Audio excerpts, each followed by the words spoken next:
ആറ്റൂർ ശ്രീ കാർത്തേനി ഭഗവതി ക്ഷേത്രത്തിൽ ക്ഷേത്ര പുനരുദ്ധാരണ പ്രവർത്തനങ്ങൾ പുരോഗമിക്കുന്നു. പുനരുദ്ധാരണ പ്രവർത്തനങ്ങളിലേക്ക് ഉദാരമായി സംഭാവന ചെയ്തുകൊണ്ട് ഭക്തജനങ്ങളുടെ സഹകരണവും പ്രതീക്ഷിക്കുന്നു.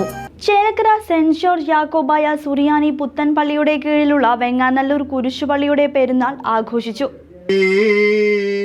വാഴ്ത്തണമേ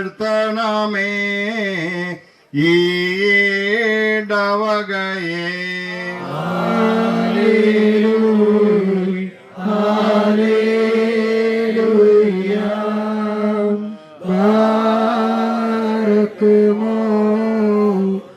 ചേലക്കര സെന്റ് ജോർജ് യാക്കോബായ സുറിയാനി പുത്തൻപള്ളിയുടെ കീഴിലുള്ള വെങ്ങാനല്ലൂർ കുരിശുപള്ളിയുടെ പെരുന്നാൾ ആഘോഷിച്ചു. പരിശുദ്ധനായ ഗീവർഗീസ് സഹദായയുടെ നാമത്തിലുള്ള കുരിശുപള്ളിയുടെ പെരുന്നാൾ ശനി ഞായർ ദിവസങ്ങളിലായാണ് ആഘോഷിച്ചത്. ഫാദർ കുര്യാക്കോസ് വൈദ്യൻ പറമ്പിൽ ആണ് നേതൃത്വം വഹിച്ചത്. പ്രദക്ഷിണം, നേർച്ച, സദ്യ, ലേലം എന്നിവ ഉണ്ടായിരുന്നു. ചടങ്ങിൽ പള്ളി കമ്മിറ്റി ഭാരവാഹികൾ, ഭക്തജനങ്ങൾ എന്നിവർ സന്നിധരായിരുന്നു.